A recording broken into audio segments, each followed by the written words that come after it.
Wow. Yes, it works. All right. Good afternoon. I'm Hong Hao. No, this is, sorry, Hong, this is another. This is actually the wrong yeah, screen? the wrong one. Okay. Yeah. This one is better. Okay. Yep. Yeah. So today I'm going to talk about the silicon photonics as an ideal platform for optical connectivity, sensing, and other applications. It's a little different from the mainstream semiconductor, but I think is increasingly important for connectivity, the compute platform I/O, and sensing, and various other applications. When we talk about the photonics, it has been a boutique industry serving the optical communications for many years and many decades. But why we wanted to build it on silicon wafers? Because we wanted to leverage the mature manufacturing infrastructure and the processes like a 300 millimeter CMOS. And also we wanted to take advantage of the on-wafer scale from testing to of the electrical property, optical properties, to even as most recently, when we integrate active optical components, we can do wafer level burn-in as well. So we wanted to mimic the silicon process that by the end of the fab process, we will have the known good die to be able to integrate into the higher level of the assemblies. Intel process was even more unique. We have the active components integrated. What we mean by that is that the silicon can do a lot of magic. It can confine light. It can, of course, manipulate electronics with all the wonderful ICs does. But for photon, the limited capability it can do. So, certainly waveguide for certain wavelengths is what we do at the foundation of silicon photonics to confine 1.3, 1.5 micron light in silicon ridge. And we can also rely on electro-optical effect to modulate the electron in refractive index in the silicon. But the silicon doesn't glow. And we cannot fabricate laser out of silicon. So what we did, Intel did, is integrate compound semiconductor material selectively on some area of the wafers of a silicon photonic circuit. This way, that will allow us to integrate the most difficult part, the laser, onto a silicon wafer as well. Over the last 20 years, Intel has invested in this technology. We have developed a library of components from the most basic passive components, MUX, DMUX, coupler, and the splitter combiners and polarization control, interferometers, and modulators. And we can also, as I mentioned, apply the electro-optic effect to modulate light. In order to detect light, we have to do something a little different, but it can be readily done in silicon industry. That means introducing germanium through epitaxial process so that we can detect light. This part of the component are the table stake of the silicon photonics. When you hear people talk about silicon photonics, most often they refer the combined capability within this box. Some foundries, for example, like global foundries, they combine the electrical IC capability into the silicon photonics, some of the IC capabilities. And at Intel, we choose to combine the active components like lasers and semiconductor optical amplifiers and superluminescent LED for some sensing applications onto the silicon photonics. So either way, by combining this, we can build silicon photonic circuit, and that combines many, many optical components in one chip. Now let me talk about the hybrid laser. How do we make it happen? We know that we need compound semiconductor material, and very often the misconception is that, well, you have 300 millimeter silicon wafers, but you don't have 300 millimeter indium phosphide, you cannot do wafer scale packaging. Well, what we do is a little different. So we use a carrier wafer of silicon and selectively put the epi triplets of indium phosphide based on top of it. Then we flip chip bond this carrier of triplets onto a fully processed silicon photonic circuits. And then we lift off. And now the wafer bonding process allow the hybrid integration of indium phosphide.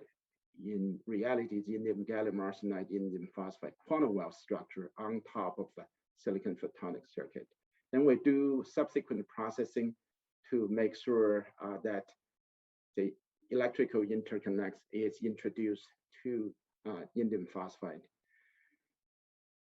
This hybrid integration allows us to have the gain media of compound semiconductor, but define the cavity in silicon waveguide by photolithography technology. So then we can control the wavelength very accurately.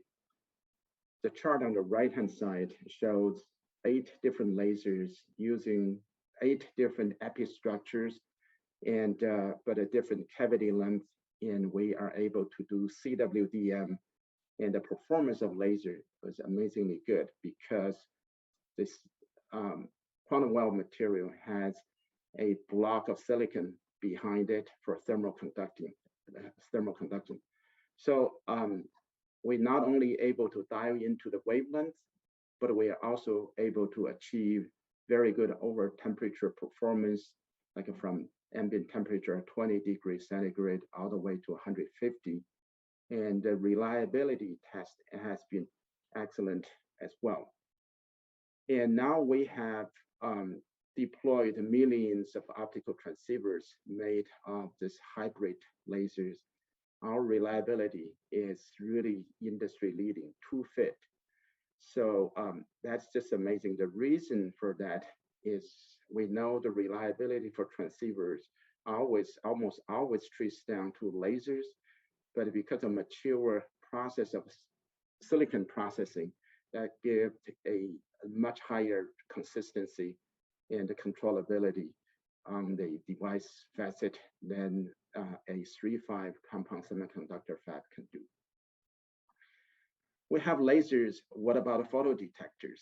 Yes, photodetectors, as I mentioned early on, through germanium deposition, we are able to introduce absorbing media combined with other p-n junction capabilities. We can control the size, control the parasitics. We're able to achieve very high bandwidth and very high sensitivity as well. So we can do the normal incidence. We can have the light confined in the waveguide to the waveguide photodiode. We can even introduce some other mechanism to do the avalanche photodiode to increase the sensitivity and responsivity as well. So this is our very mature technology and important building block of the silicon photonic circuit. We can emit light, we can detect light. How about to encode electrical signal to modulate light? Traditionally, we have been using Mach-Zehnder modulator, having a beam of light split into 2 arms by modulating and matching and mismatch the phase and manipulate the phase of different arms to achieve the modulation at the other end when the light combined together. So here, this has been a workforce of 100 gigabit optical transceivers using 4 channel, each channel operated 25 gigabit per second NRZ modulation and through microwave traveling waveguide to match the phases and getting excellent performance. This has a wonderful interoperability with the discrete devices. So you cannot tell, and this was made by Silicon Photonics or not, but the uniformity and reproducibility is a lot better, and the distribution is much tighter than the discrete optics can do. What about higher speed, a higher density? Mach-Zehnder modulator tend to be a little bulky relative scale, but we can use micro ring modulator. This is a 6 micron. And when a beam of light travel in this waveguide, and then you can apply the bias on these two arms to change the tuning wavelength, resonant wavelength. Only the wavelength resonant with the resonant wavelength can be selected and modulated. We have recently demonstrated, I believe, the highest in the industry, 128 gigabit per second NRZ modulator. So we always use continuous wave light to come through the waveguide, but using the different ring has a different resonant frequency to not only modulate them, but also mux and demux them. This is a wonderful mechanism that allow us to build a very high density optical circuits. The significance of this is not just to create a record, but it's really an important building block later on, you will see, for optical I/O when we need to uncork the bottleneck in the compute I/O platform. So I introduced the lasers and photodetectors and modulators, but there are a whole bunch of passive optical components to bend light, to combine light, to split light in there. That's very mature.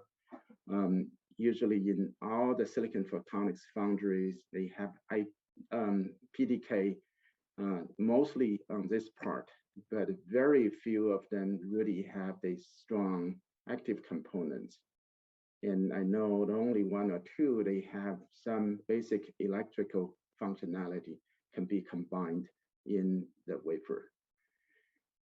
So by doing this, this is really typically what we refer to silicon photonics PIC, a photonic integrated circuit.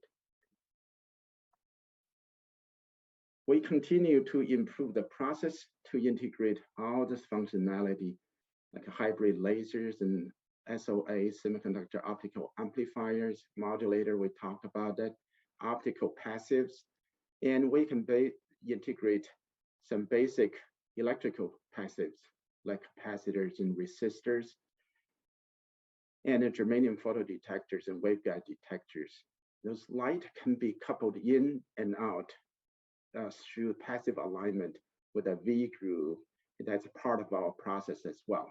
And we have low numerical aperture couplers to allow us to couple the light in and out with a very low insertion loss. This capability, I do believe, in the Intel foundry, we have the most advanced and most comprehensive integration to allow us to offer enhanced functionality, manufacturability, and also lower cost. But as I mentioned, our electrical integration is very basic. It's just a capacitor and resistor level.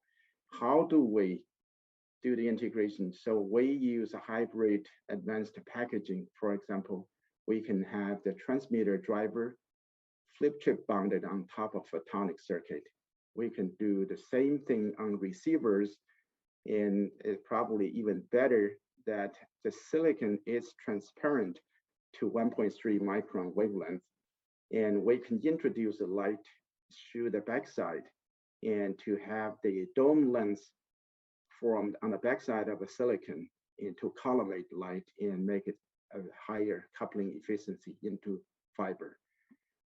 Early on, when we were doing co-packaging with the switches, we have to consider signal integrity and power delivery and thermal management, many complicated issues.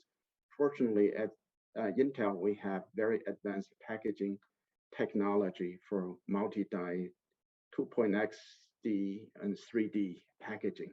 So it is a better strategy, in my view, that we individually optimize PIC and EIC, because especially for EIC, when you go with higher modulation data rate, like 128 gigabit per second, as I mentioned early on, you simply cannot rely on the mature nodes like 45 nanometer silicon CMOS process to achieve that level of the signal integrity. And advanced packaging provides another dimension of design to enable us to do system level higher performance. So that's the capability. Over the next 10 minutes or so, I wanted to introduce 3 applications we have using silicon photonics at Intel. The first is high volume manufacturing of pluggable optical transceivers. This has been the traditional application used in over the last 2 decades. Intel has, we introduced the first optical transceivers in 2016, and right now we are the largest provider to the data center to interconnect at the data center, provide the optical interconnectivity in data center. Last year, we demonstrated a co-package of the photonic engines like this yellow blocks with the switches, because the switch has the most of the I/O. When the I/O speed getting to high speed, it does consume a lot of power to maintain the signal integrity. Otherwise, it will have the distortion and attenuation when the traces, when you bring the traces to the front panel of a platform pizza box. So we bring the optics close to the switch, and that significantly reduce the power consumption almost by cut in half and increase the density as well. Later on, I will discuss even our optical I/O for compute platform that will be dramatically reduce the power consumption because we do not have to comply with the Ethernet standard, and we'll be able to optimize the data transfer in order to maximize the bandwidth density and minimize the power consumption. First, optical transceivers. Here are the 2 standard optical transceivers for 100 gigabit per second aggregated bandwidth each. One is parallel single mode, 4 lanes, each one operate at a 25 gigabit per second.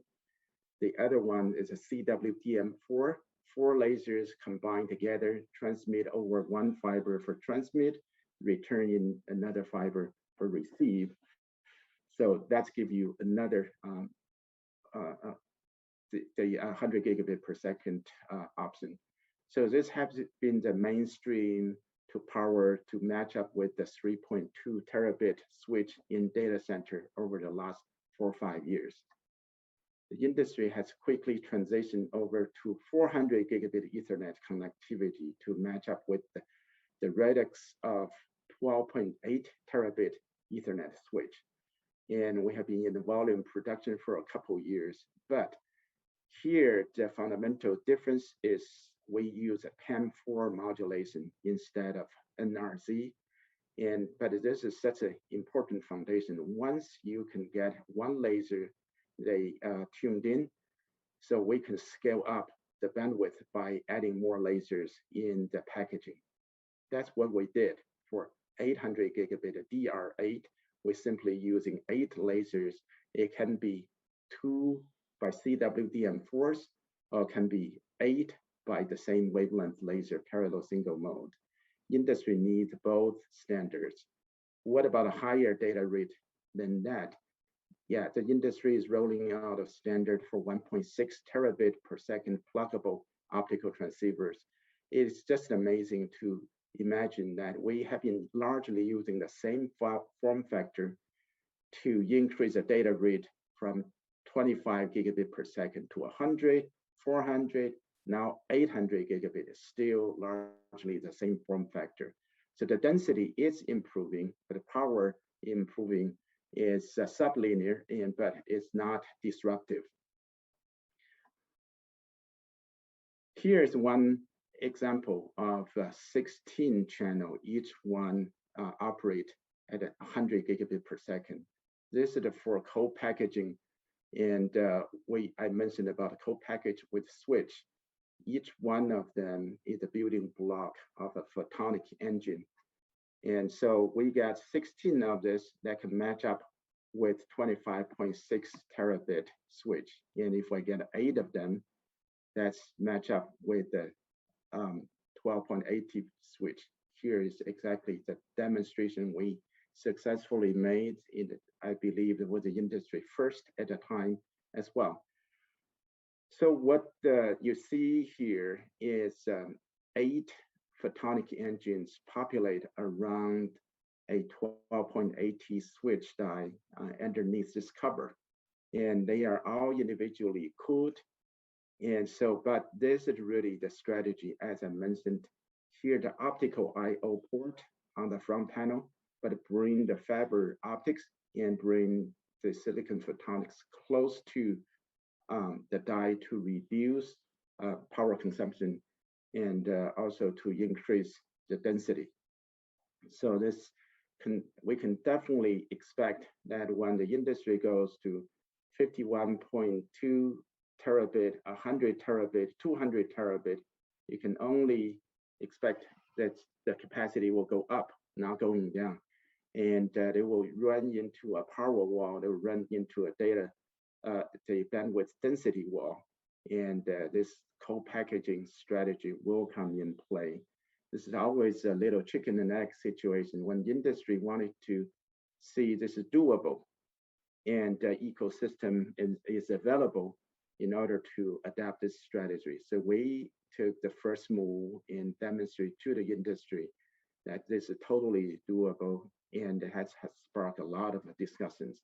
But the timing for the integration into the switch die is still unknown. But if I have to predict, definitely 100 terabit per second, I just don't see any other way but optical co-packaging to interconnect the switch.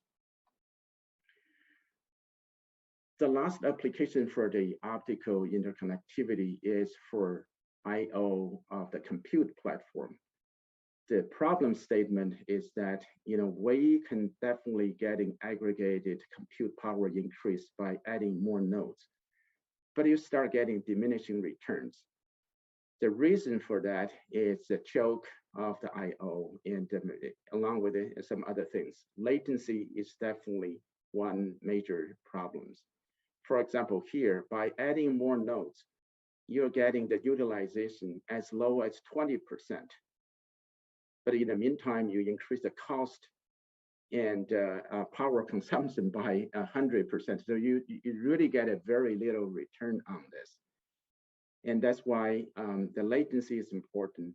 Bandwidth density, as we increase the number of transistors, right now, one complex SoCs will have about 30 billion transistors in there.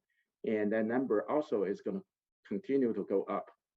But how do we introduce enough I/Os in order to interconnect in getting the signals in and out of the chip? So we're running out of areas and running out of shoreline space.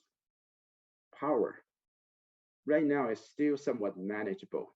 We only spend a few percent of the total power in I/O. But as we increase the functionality of SoCs and increase the size of it and increase the number of transistors inside, the percentage of I/O power consumption is increasing as well. That leaves less room for the important compute in there. Those are the key motivations. We anticipated that. We have been working on this, and this really shows a basic architecture of say 8 terabit per second. That is a lot of I/O. By the way, this is roughly about 4x of the state of the art CPU today and the XPU, for any processor. So we can provide a bi-directional aggregated bandwidth of 8 terabits per second. We can use 8 fibers. In each fiber, we can have 8 wavelengths, CWDM, as I showed you the lasers before.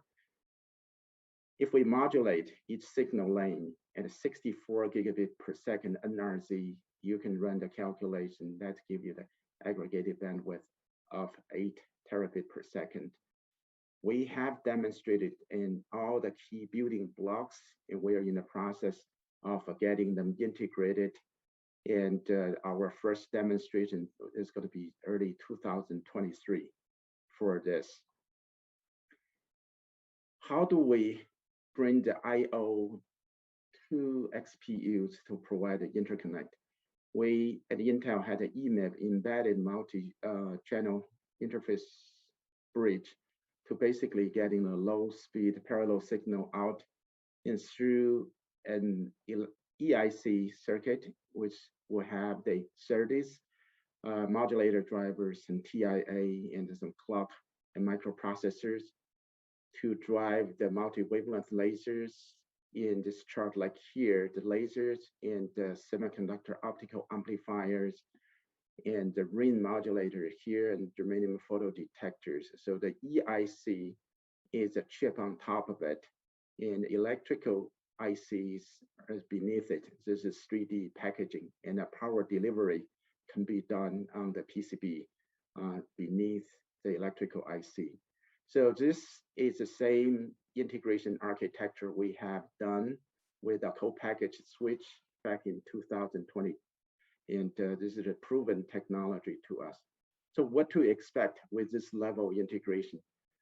We can expect 1 terabit per second per fiber.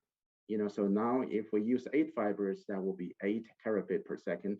Reach is certainly greater than 100 meters. And for the memory disaggregation of different applications, this is more than enough. Shoreline density, even compared to most advanced EIC, electrical I/O, will still have 4 to 8 times increase in shoreline density. The important part is the power and energy efficiency. It's trending towards 2.5 to 3 picojoule per bit. So that's quite significant, and low latency as well. It depends on the modulation is using PAM or using NRZ. That base architecture gives us a scalability. We have the scaling factors. We use more wavelengths. So current architecture is 8. We can increase to 16. We can increase to 32. That has a 2 to 4x potential line rate. The one we use as a baseline for next year demo, 2023 demo, is 64 gigabit per second NRZ, but I show you the ring modulator. We have already achieved wonderful result at a 128 gigabit NRZ. That can scale up by 2x. Fiber count, we use 8, but it can scale up to 16, and we haven't activate the polarization that can have another 2x scaling. So this is really exciting because we almost say in the near term have the unlimited bandwidth for compute I/O. So I encourage our architects in the audience and unleash your imagination. So we will not slow you down. Let me just quickly touch upon one sensing application that's for LIDAR. And this is the frequency modulated CW is ideally suited for silicon photonics. We have all the lasers and photodetectors, the balance detector, reference, local references, everything built in this circuit and get them integrated with the bulk optics in electronic components. And we have successfully built the LIDAR system and working with our subsidiary, this is Mobileye, to not only gain the information of the distance and range, but also velocity through the Doppler effect. And this is very, very powerful. And we plan to have this architecture to getting into production by 2025 timeframe for full autonomous driving. There are other applications in development as well. I know in our introductions, our new chairman talked about Moore's law and HouHong's law, and we're not quite there yet because we're still formulating this trajectory, but it definitely look at the number of component counts per PIC for silicon photonics is going up exponentially because it's logarithm scale. And if you roughly draw a line, it does have the trajectory we need to really, so we are here at a 400 to 800 gig in volume production. We definitely show you the photonic engine of 1.6 terabit in the number of components counts, provide additional functionality and bandwidth, optical I/O, and LIDAR. And it can be optical neural network applications in the horizon as well. So now let me just using this last slide to summarize my talk. And silicon photonics is certainly an ideal platform for I/O applications. And I encourage you to take advantage of the capability of the advanced device capability to unleash your imagination, to really revolutionize the platform design, because now you no longer have to get two hot chips packed right next to each other, and you can stretch them out, disaggregate some stranded, pooling some stranded resources. And so, of course, we'll continue to support optical connectivity and network industry. And but the compute I/O is a huge area that will have a lot of potential. Of course, the sensing, we're just scratching the surface using silicon photonics as an integrated optical platform. It doesn't have to be everything all from the piece of silicon, but as we have demonstrated through hybrid integration, you can get other components onto the same platform as well. So William, that's my presentation. Thank you very much. I will be happy to answer some questions if we do. Wow, that was thank you for a lot of details and very relevant. And I think for the SoC architects among us, they are encouraged to hear that you promise them your optical solutions won't slow them down. That's great. That's right. And you spent quite some time talking about optical I/O. Do you mind to share a bit more? Is how and when do you see the silicon photonics to enter in compute I/O to solve the bandwidth demand? That's a very good question, William. So I think this is a chicken and egg situation, because for XPU architecture, they wanted to take the known good IPs a few years before they do the integration and roll out a product.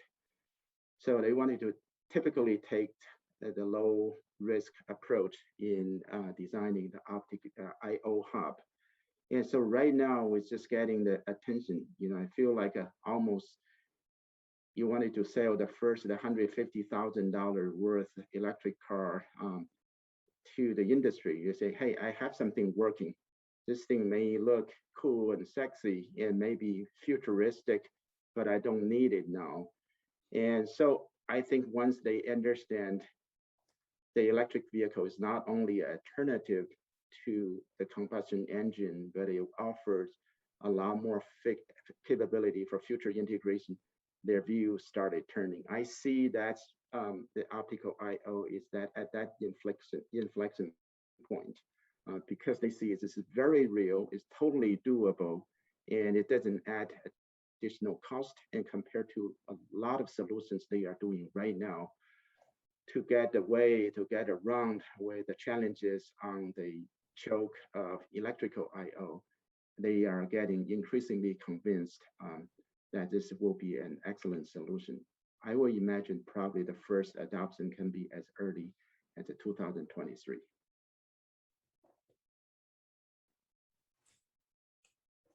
We will wait for that. Yeah. Thank you.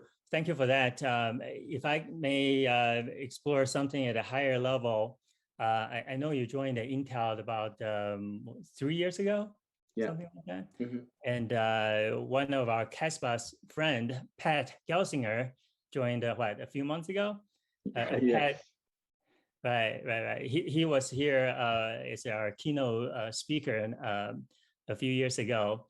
And we are all very excited to see you, Pat, and the leadership team taking Intel into this accelerating journey. So as part of the executive team, where do you see Intel, say, 5 years from now? Yeah, that's it. First of all, we are all very excited to have Pat back in taking the helm for Intel. He certainly brought back a lot of excitement and energy. It's just absolutely amazing. It turned the company's mood around. And since then, we have seen a very healthy talent inflow. A lot of his disciples and co-workers scattered outside has started coming back. And he has laid out a clear vision.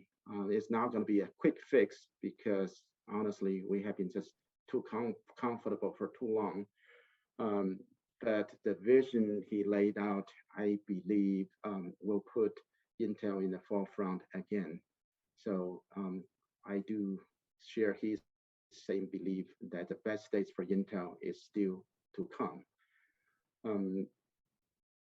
Fundamentally, the IDM 2.0 we talked about early on, and he just kind of like wanted to create an environment to unleash people's ability. Is not bounded to internal or external, not bounded to certain architecture. It's all fair game, but in order to outperform the competition, the only way to do it is outrun the competition. So that is a overarching sentiment within the company. Certainly, there are a lot of challenges along the way, but we are all determined to march along with Pat and toward that vision. It's encouraging and exciting to hear that. Obviously, and competition bring out the best out of us. In back to, we understand that you manage the connectivity group, and there are many different parts, different departments under that. During pandemics, connectivity plays a huge role to bring people together, virtually or online. How do you see your connectivity group continue to shape and improve the way we live? Yeah, William, that's an excellent question. So connectivity, if you go to a data center, there's three major areas, the compute, the storage, and the network. They view the network is basically just tie them together. So our best accomplishment is the seamless because anything visible, that means you are the problem, right? But that has changed. That changed very dramatically. So the new trend for hyperscale data center is really the heterogeneous computing. They wanted to make sure for different workload, you use different processors. General computer, no doubt, CPU is the best. For graphics, it might be GPU is better. For AI workload, you can do AI accelerators for training and inference. But how do you orchestrate all of this? And so the network is really coming in play to play more important role. And that's why we introduced infrastructure processor unit as a new control point of the data center. With that, we will be able to provide better security for the tenant and separate the access by the service providers and the users, and also do the acceleration for certain workload. In my organization, I'm fortunate to have a comprehensive portfolio in technology and a product which allow us to provide a better end-to-end solutions, especially in the new era that the software provide enabling capability. And the hardware you can only roll out in a cadence of every other year or so. But the software with the microservices, you can do any time in between. So we are focusing on providing better end-to-end solution to enable the performance, to ensure the performance of compute at scale, not only just provide a connectivity, but also to turn the control in our users' hand so they have the manageability and visibility of the entire network. So that's so critically important. So I'm very excited about this new trend and how well we positioned from product and technology portfolio and our overall strategy to meet the challenge and provide customers with much higher service level by using our product. In some ways, the line between compute and network is getting blurred, and it's getting more and more complicated. And I'm glad you and your excellent team are putting the effort to make things better and faster. So precisely, thank you. Way to go. Okay, just one more question. I want to have a chance for our audience to really get to know you as our speaker at a personal level. We know you got your first engineering degree from Jilin University. And for those in our audience who haven't had a chance to visit Jilin province, Jilin is way up there, right? If I'm correct. Yeah. In the northeastern corner of China. Right. And like former governor of Alaska and the Republican vice president nominee, Sarah Palin, back in school, you probably can see Russia from your backyard. And later on, you got your PhD from UC San Diego. So what was it like to move from the frozen tundra of Jilin to the sunshine, the beach of San Diego? Yeah, so Jilin is really very cold, but we couldn't see Russia from our backyard. And so, I think for our immigrants behind everyone, we have a lot of stories, and that's just a fantastic. This country provides immigrants great opportunities, but I lived in my hometown much shorter than what I have lived in the U.S. I came here in 1990, so I've been going from the cold country to a hot country to warm land as well. And the weather is again, adaptability is important. As Xiaodong said, I'm very adaptable from the weather point of view, from the industry